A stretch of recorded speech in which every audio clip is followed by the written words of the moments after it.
Shema, when you have it. Shema. Oh, I'm sorry. I'm speed shifting again. So, let's go back to Matthew 26.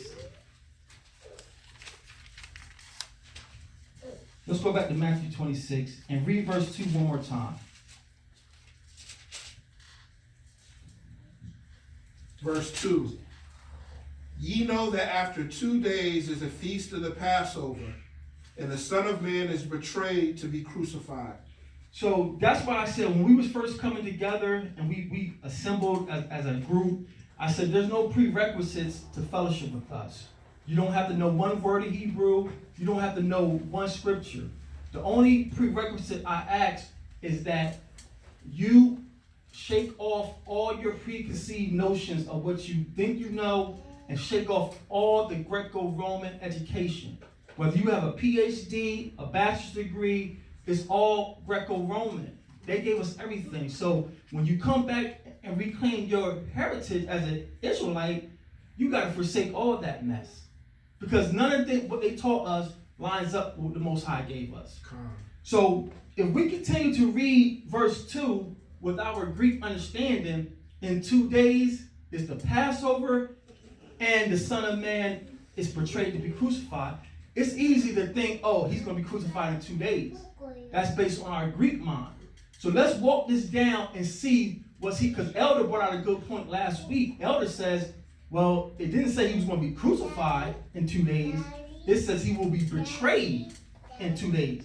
That was a good point. I hadn't even caught that. So Elder made a good point. But let's walk down this whole chapter and let's see, was Yeshua betrayed in 2 days? Let's see, was he betrayed in 2 days? So let's drop down and pick up verse 33. Verse 33 to 34. Shema. Read. Peter answered and said unto him, though all men shall be offended because of thee, yet will I never be offended. Yeshua said unto him, verily I say unto thee that this night before the cock crow, thou shalt deny me thrice. This is the same night. We already got our timestamp. This is 8-12. Yeshua is letting them know that all of y'all Hebrews, not all the world, not all born again Christians, Yeshua is letting, and Peter is not even converted yet. Because Yeshua told Peter, Kepha, when you are converted, go get my sheep. So everything Yeshua is saying is really going over their head. They're not really understanding what Yeshua is telling them. Yeshua is telling them, all of you Israelites who believe on me will be offended, abused, thrown in prison. And Kepha, all praises, Kepha tried to, we're alpha men, not me. Yeah, I'm riding with you to the end. That's right. They start taking that job, repo man outside, and never see that car again. Man, listen. But Peter tried to be brave. Said, not me, Yeshua. I'm going to ride this thing out. Yeshua says, Kepha, I appreciate that. But this night, you're going to deny me 3 times. So our timestamp is the 12th. And he said, you're going to deny me 3 times tonight. So already we can start to see that if we read Matthew 26:2 with a Greco mind, it's not adding up to the events. Because he wasn't betrayed in 2 days. He was betrayed that night. That night. So let's go ahead and walk this down. Can we read 17? Is throwing me off a little bit. Is that a question? Okay. All right. I want to be fair because No, not a question. Okay. So to the family online, we're going to read verse 17, Matthew 26 and 17.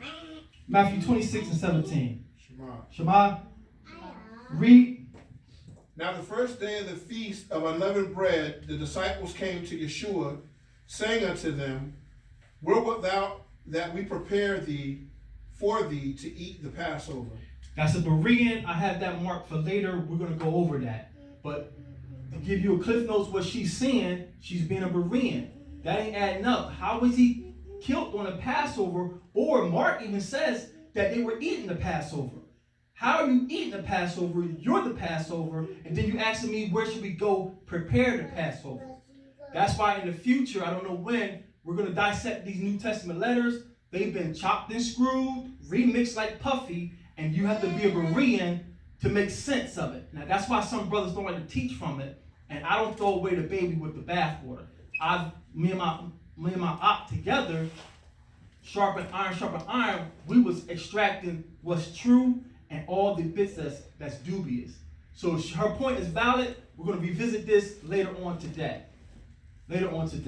So, great eyes, sis. I'm going to double back to that later on. So, okay. So everybody's on the same page. Matthew 26 says, in 2 days is the Passover, the Son of Man is betrayed.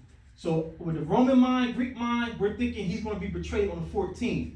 He just told Peter or Kepha, tonight you're going to deny me 3 times. So let's drop down. Let's see if it happened that night. Let's get verses 74 through 75. Let's get 74 through 75.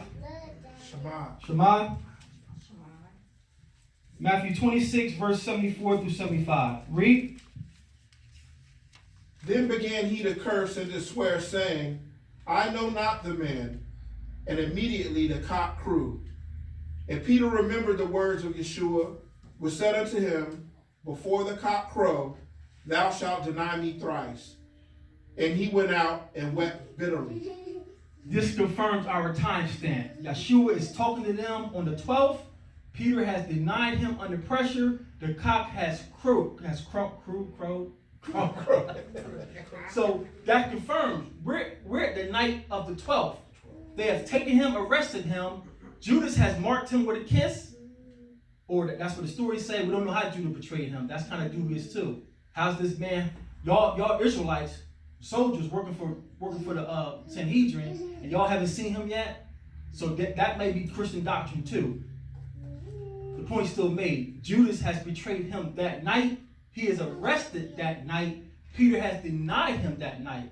So we can no longer read Matthew 26 with a Greco-Roman mind. In 2 days is the Son of Man betrayed, because he was betrayed that night. Already antennas going off. He's betrayed. We can't read the text the same with our Greco-Roman mind, okay?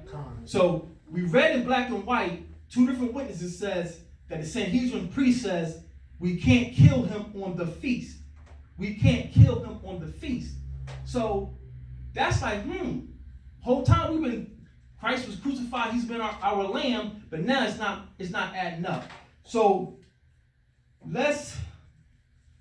I'm gonna go ahead and address that tonight now. So what Sister Angela brought out is they're talking about the Feast of Unleavened Bread, and all of us know unleavened bread starts after Pesach. And Mark is saying that Yeshua and his disciples ate the Passover. So it's like this New Testament writing with all these hands in it is confusing us. So let's get some history. And I tried to find it online. This is a book. This is the History of the Jews, Volume 1. And this is by a man named Professor Gratz. I believe he is a true Israelite. Don't let the names throw you off. Everywhere we went, we adopted that language. So just because the name is German, don't mean that he's not dark as me. Like you and I, we're in America. We have American names. We're not Americans. So some of these writings, they don't whitewash and put your white face out there like Josephus. Yeah. Josephus is not white. He's a Levite. He gives you his line back to Aaron, because that's what the Levites are charged to do before they write. Before a Levite can write a scroll, he has to run down his line all the way back to Aaron. So if Josephus is a Levi, Moses is a Levite, Josephus can't be white. So this Professor Gratz, he got a German last name, but he's not. He could very well be a Hebrew like us, or he could be a Khazar. But he has a volume where he records our history. I'm gonna try to pull it up online for the family online. Let me see if I can get something here. What page is that? That you see that bookmark? Oh, right here. Yeah. Okay. So let me share my screen. This is not the volume I want. This is I want volume 2. Well, that's volume 1. Let me see if I can get volume 1.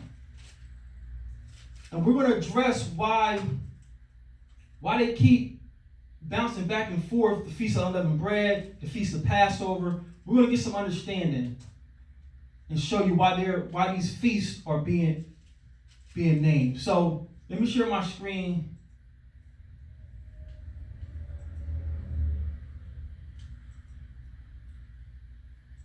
And hopefully, family, this connection holds up.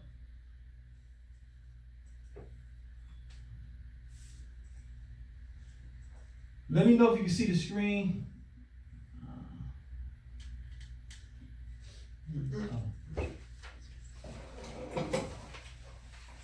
Family online, this is a PDF. You can scroll down this page and you can download this PDF file. And the whole volume, I think the whole volume is 6 volumes.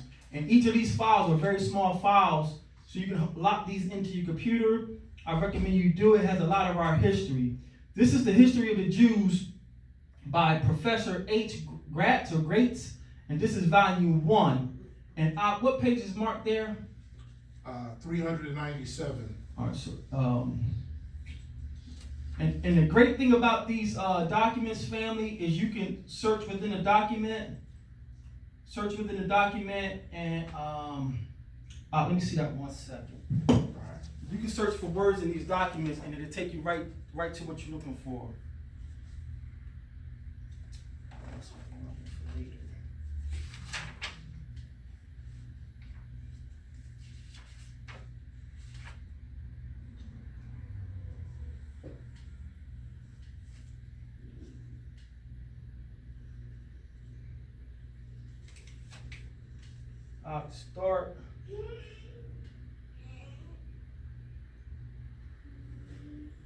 Start with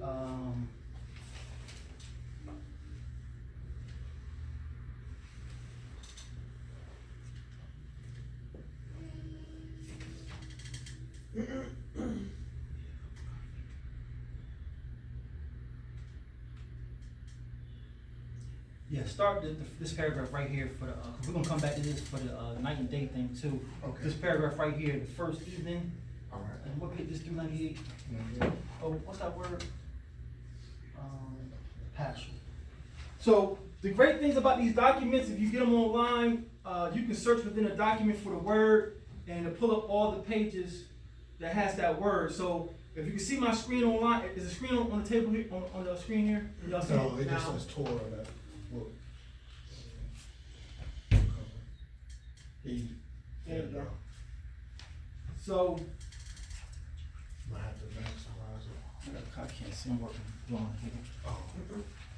So you can search within these documents for the words and hit enter. And all the words with Paschal will come up. Just give it, it's slow because I'm on my phone, but at your house it'll be faster than this. Benjamin. Was he right on the wall?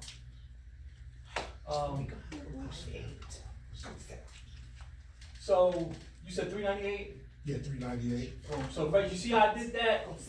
Use the resources that's free, because my budget tight is a tick right now. I want to get the hard copy.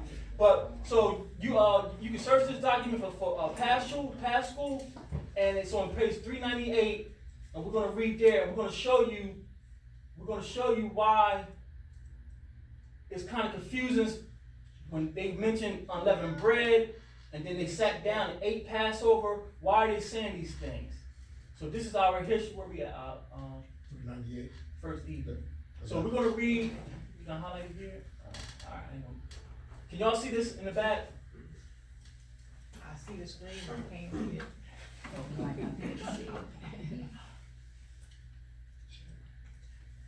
it. So those in house, we'll pass the book around. We're going to show you why the Christian doctrine has put Yeshua on the cross on Passover. We're going to show you why that verse in 26:17 is talking about unleavened bread. We're going to show you why Mark is saying that Yeshua and his disciples ate the Passover.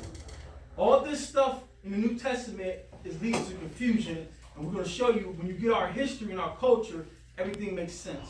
So read that for us. All right. The first evening of the Paschal feast, falling in the springtime, was also invested with peculiar importance. It was intended to arouse every year and to keep alive a grateful remembrance of the deliverance from Egypt and the consciousness of being in possession of precious freedom. It became either a law, or a custom to drink 4 glasses of wine upon this festival of rejoicing. And even the poorest managed to obtain the draught that rejoices the heart. On the eve of Passover, the members of each family with their most intimate friends gathered around the table. When is the eve of Passover? Day before. So the ordinal day would be when?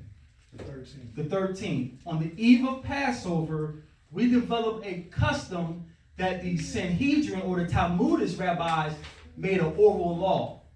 Like the pagans are about to celebrate Thanksgiving. Y'all know, I remember it, it's fine. The night before, I'm in the kitchen around mom, I'm licking every bowl. That was the eve of Thanksgiving. And you eat a little bit of turkey, and mom, taste that, taste this. So our elders established a law, oral law, adding to the Torah, which is wickedness, because Yah says you should not add to or diminish from what I gave to Moses.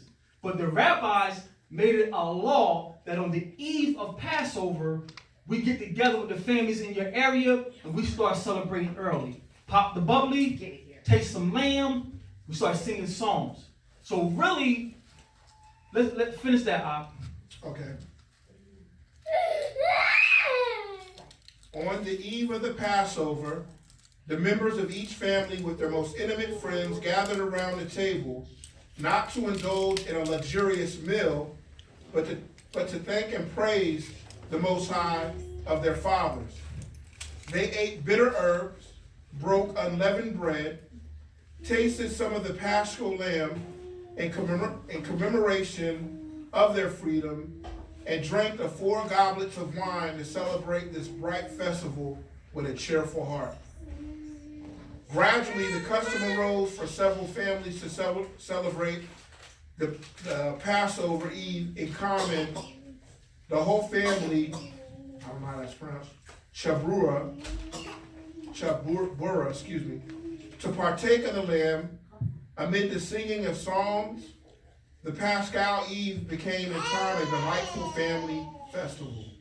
So just like the pagans are going into their peak season of paganism, Thanksgiving Eve to Thanksgiving, and then if it's a 3-day weekend, you're partying the whole weekend. It's Thanksgiving season. The same thing next month. They start partying on the 23rd of December, 24th is the Christmas Eve, 25th is Christmas, if it's a 3-day weekend. So it's Christmas season. Our elders established an oral law for the Passover season. That's why it's through in there the Feast of Unleavened Bread. We began to keep a custom from Abib 13 all the way to Abib 21 after unleavened bread is done. Those whole 8-9 days was our Paschal or Passover season. That's why the Christian doctrine is deceptive. That's why you have to go over those New Testament letters with a fine-tooth comb and a Berean eye. That's why when you see those italics words and those brackets, it's a clear indication that the translators, the writers, whoever, has added some things for smooth reading.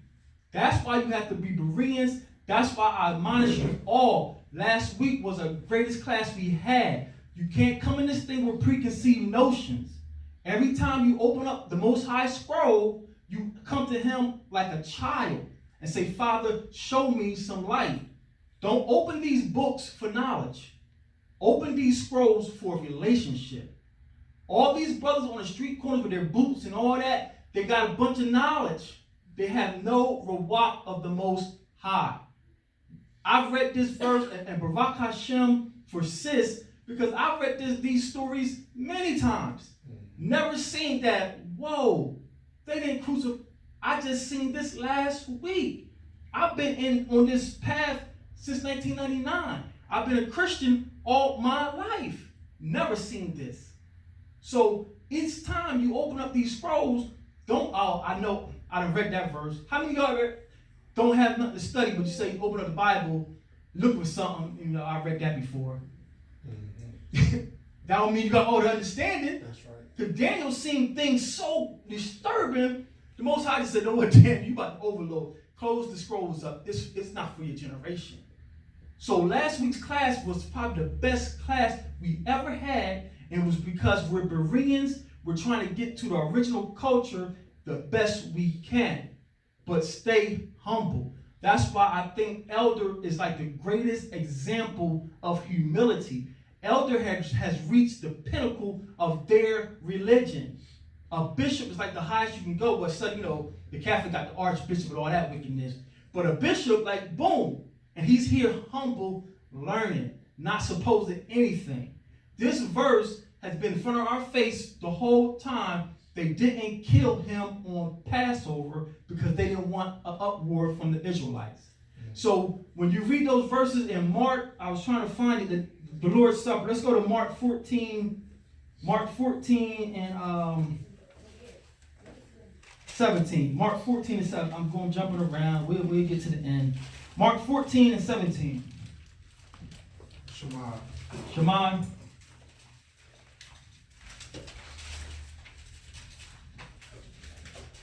Shema.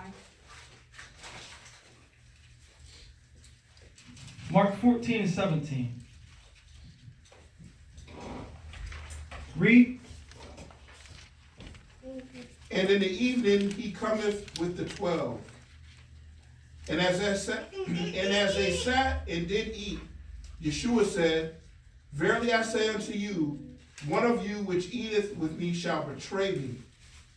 So again, this is confirming our timestamp. This is the night, or this is the evening of the 12th. This is the evening of the 12th, and he's saying, one of y'all is going to betray me.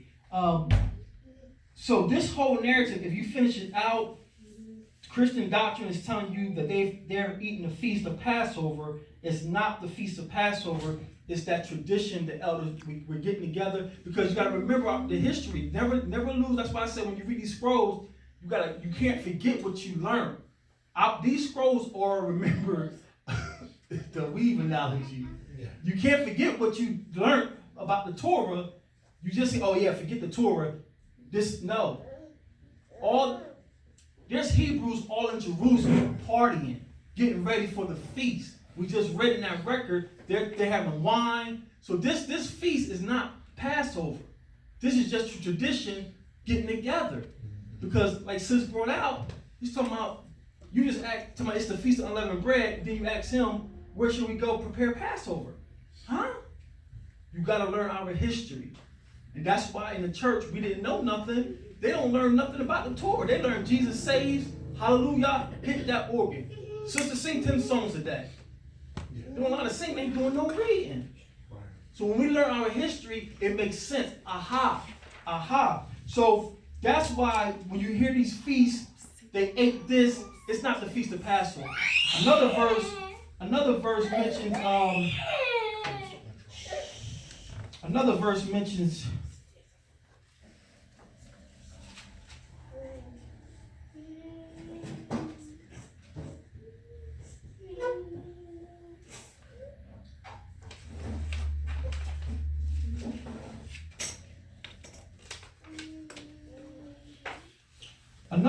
mentions and no one ever caught this one. I never heard any of the preachers mention it.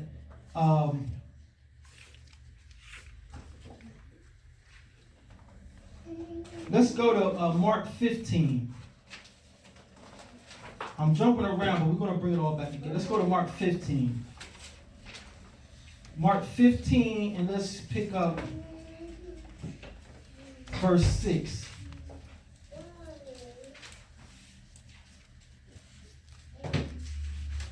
Shema. Mark 15 and 6. Shema. Shema. Read. Now at that feast he released unto them one prisoner, whomsoever they desired. And there was one named Barabbas, which lay bound with them, that had made insurrection with them, who had committed murder in the insurrection. Now drop down to verse 9. But Pilate answered them, saying, Will ye that I release unto you the King of the Jews? What is Pilate doing at the feast of Passover? Pilate is not an Israelite. You're not allowed to be with us. So Mark mentions it was the governor's feast. Pilate's the governor. What? No righteous Israelite is going to be at Pilate's feast. Every governor that Rome set over us tried to play nice to keep us subjected. Whatever I got to do to keep these Hebrews happy so they won't insurrect. So Pilate, we're putting on Passover or our Passover season from Abib 13 to Abib 21, and Pilate trying to play nice, say, yeah, I'm going to have a celebration too. And I'm going to release, to even make y'all more happy, every year at my feast, I'm going to release a prisoner. This ain't Passover. You're not even allowed to be at our feast. Furthermore, that's why we learn the Torah, we're not even allowed to conversate with Gentiles, let alone eat with them. What are you doing at Pilate's feast? Again, when you get the history of our people, that Christian doctrine just falls like dominoes. So hopefully now we can start to see Yeshua was not crucified on Passover. Now let's get some understanding and let's read another copy. And I forgot about this last week. There's another copy of Matthew in the Hebrew. The Hebrew copy of Matthew gives us more understanding. And that's another reason why we learn our language. Our language is not about being different and weird and having some. Our scrolls read differently in our language. They add multiple words because the English speaker can't understand Hebrew concepts. So that's why one verse for us will be like 5 Hebrew words. You read it in English, they added 12 words. So let me pull this up online for the people. And this is another small PDF. You can download the Hebrew copy of Matthew. There's another ancient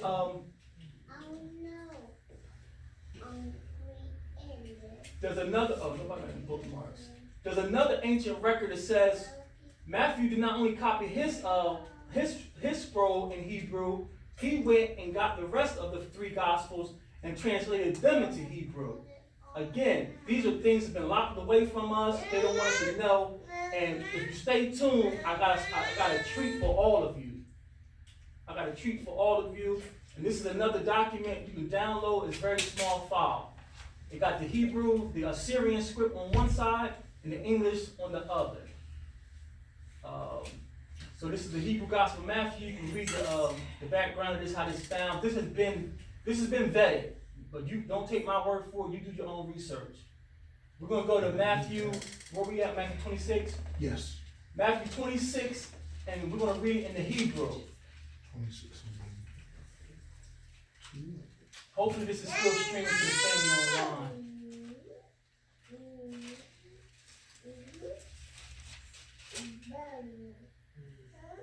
Matthew 26.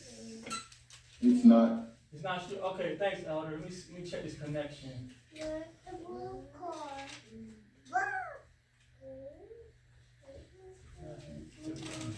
So this is Matthew 26 and 2. One second. Let me check this connection. Yep.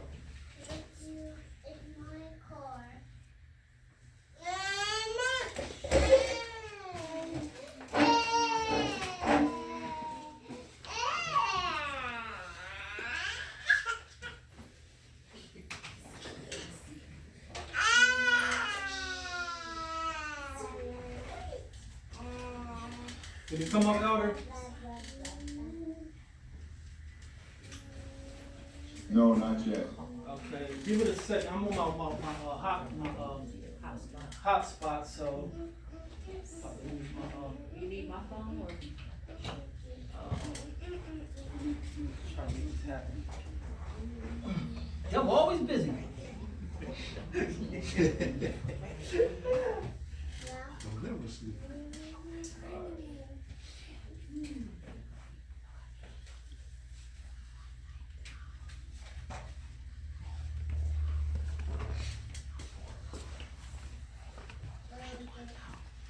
Did it come up, Elder? No, I still don't see it. Does anyone else see it? It might be, I'm on an iPad. I saw the book when you put it up, but I didn't see it on this. Let me know if it populates. Anybody else? Sister Vicky, Sister Latoya, Sister Yolanda, can you see that? Alright, let me stop sharing and try it again.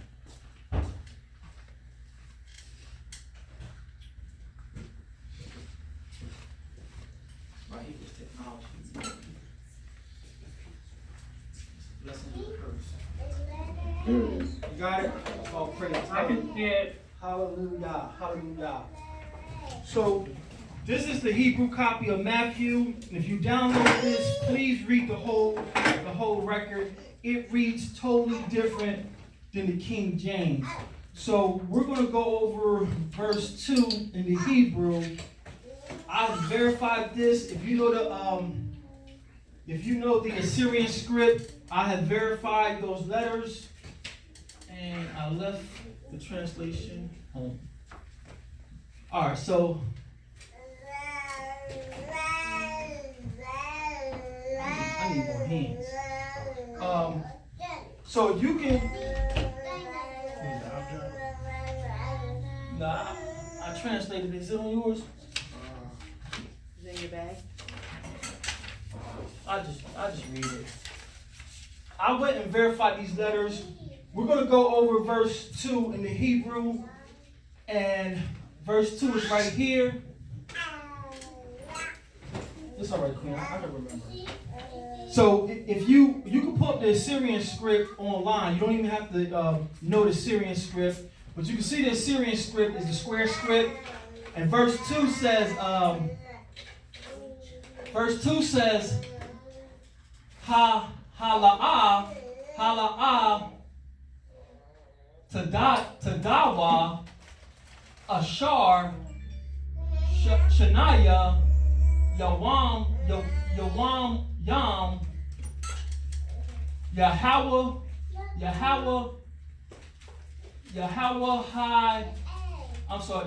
Yahaya, Hi Pasak, Waban, Hi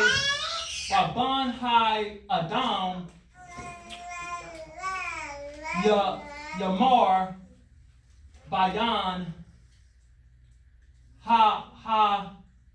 Yahudim, La Tazo. I can't pronounce that word long. But what he's saying, La'ah, no, not.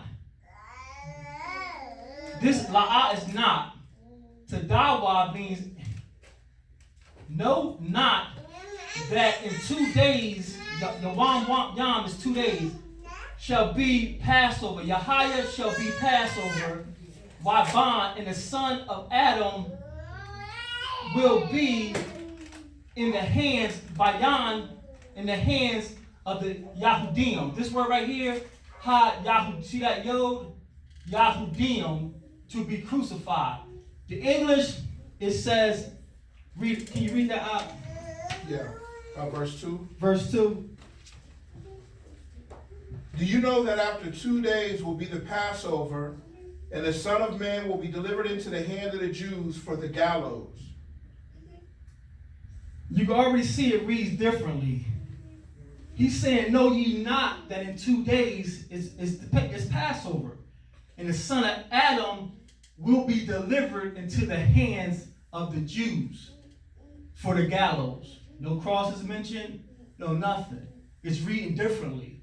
And if you continue on, it's work, it's tedious. But being Bereans, you do it. And you can understand it's reading totally different. And we got a bonus at the end. So,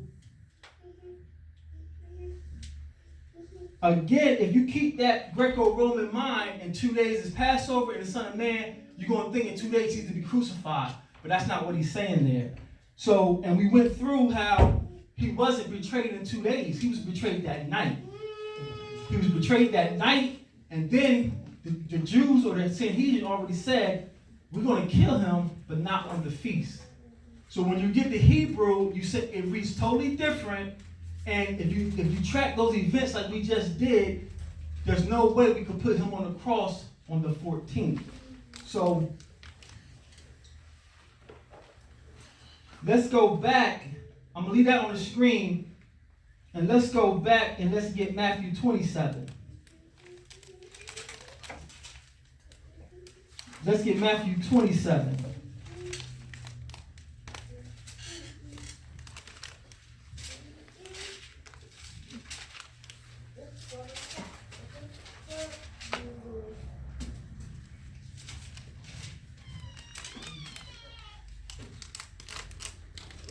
Matthew 27 and 1. Shema, you got it? Shema. Read. When the morning was come, all the chief priests and elders of the people took counsel against Yeshua to put him to death. So this is consecutive. Verse 75, Peter just denied him to cock crew, or crow, or whatever. Now it says, and when the morning was come, again, this is confirming what the Sanhedrin said. We can't kill him on the feast. So we got that timestamp. Yeshua says in 2 days is Passover. That's the 12th. Peter denied him 3 times. Now it says, and when morning was come, this is the 13th.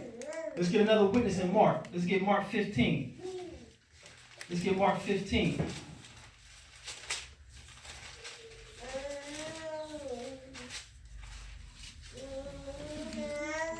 Mark 15 and 1. Shema. Shema. Read. And straightway in the morning, the chief priests held a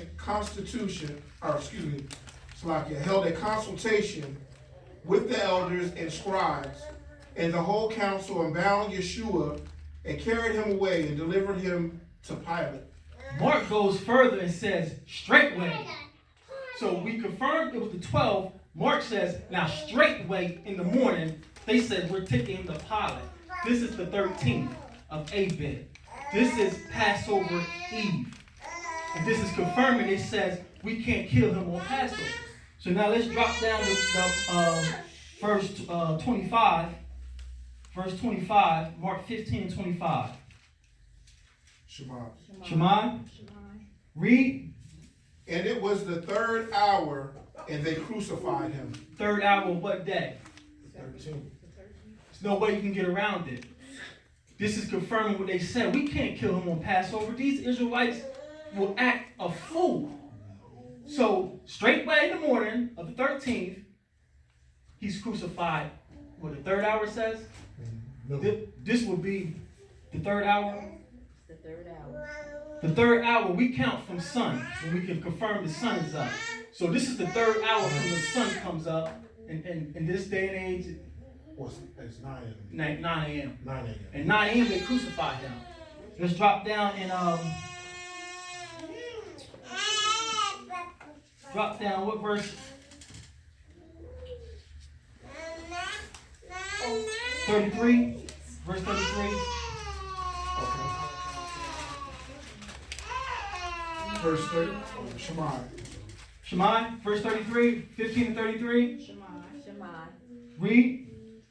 And when the 6th hour was come, there was darkness over the whole land until the 9th hour. The 3rd hour, they crucified him, is 9 a.m. The 6th hour from the sun rising, in this pagan custom, Babylonian system, at noon. From noon, the 6th hour, from the 3rd hour, 3 p.m., the whole land is dark. It's not just dark like we see at night. Other historians, Roman historians, verified this. For my Bereans out there, researchers, you can Google the Annals of Tacitus. The Annals of Tacitus, he's a Roman historian. He verifies that they crucified this man that the Jews called their Messiah, and the whole land was dark. But this is not the next day. Mark and Matthew both says in the morning, straightway. We're on the 13th. Our king has gave up the ghost. Our king has gave up the ghost. So, Mark 16. Mark 15, who's that? Mark 15. Mark 15 and 30. 33. Mark 15 and 33. So our timeline, we're going over the consecutive days of the Messiah's last time on earth. In Bib 12, he's telling them, all y'all gonna be offended for me. Peter shows his bravery. I won't leave you. He says, this night you're gonna deny me. The night of the 12th, Yeshua is arrested. Peter denies him. And then Mark says, straightway in the morning, they turn him over to Pilate. It's the morning of the 13th.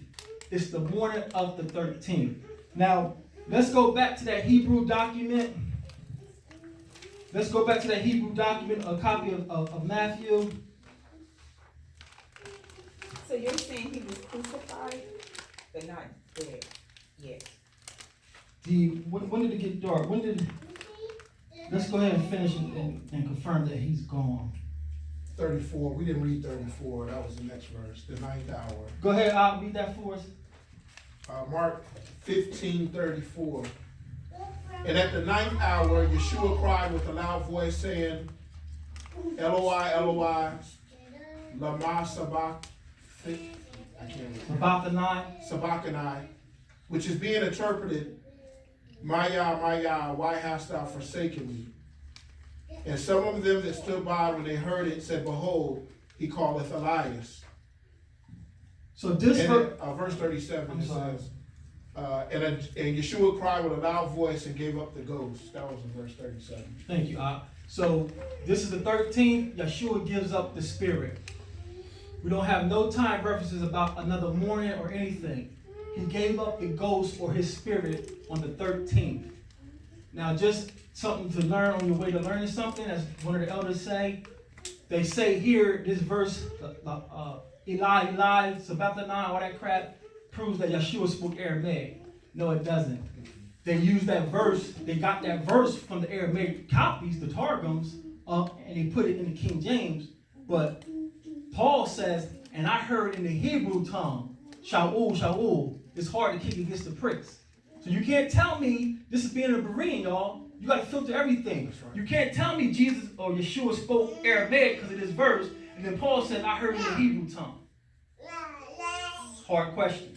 So yeah, they took this verse, when you just read, Sabbathani, from the Aramaic scroll and put it in here. Our king didn't speak Aramaic. He spoke Hebrew, the Proto-Hebrew. Proto-Hebrew. So, the 13th, he gives up the spirit. And that's in line with the Sanhedrin saying, we can't kill him on the feast. The 13th, our king is gone in the spirit. So let's go back to that Hebrew copy of Matthew. Let's go back to that Hebrew copy of Matthew. And I got to scroll down, I think, for the people.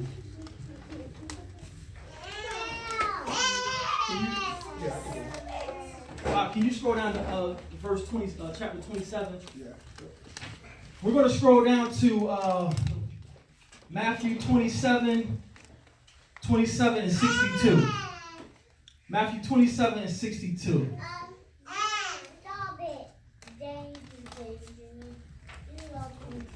This is Matthew 27 and 62 in the Hebrew.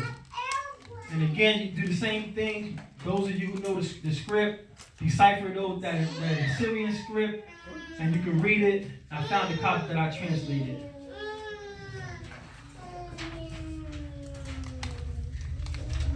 You got it, 27 and 62?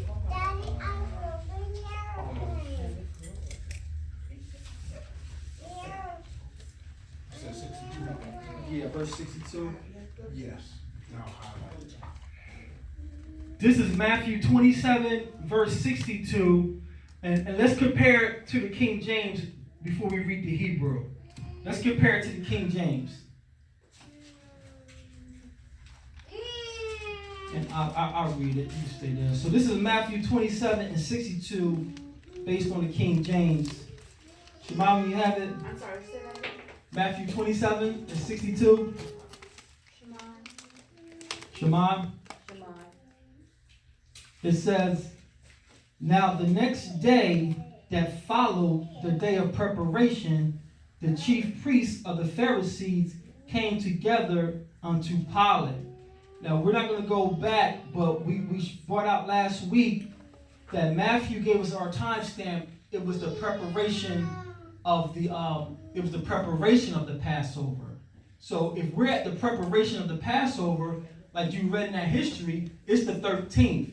Now, in the in the King James, verse 62 saying, now the next day that followed the day of preparation, if preparation is the 13th, we're at the 14th, and this is Passover. And it says, now the next day that followed the day of preparation, the chief priests and Pharisees came together unto Pilate, saying, Sir, we remember that deceiver said, while he was yet alive, after 3 days I will rise again. Verse 64. Command therefore that the sepulchre be made sure until the third day. So, verse 62, they're saying, now the next day after the preparation. The preparation, you can't get around it. The preparation is the eve of the feast. The eve of the feast is the 13th. Now they're coming to Pilate on the 14th. Do these Israelites care about breaking the Torah? No, they crucified innocent blood. So they don't care it's the morning of the Passover. They're already thinking ahead. Hey, he said in 3 days he was going to rise. And now it's the 14th. 3 days is approaching. Put guards at the door. You're supposed to be righteous. You ain't supposed to be around a Gentile on a feast at all, let alone a feast day. So let's get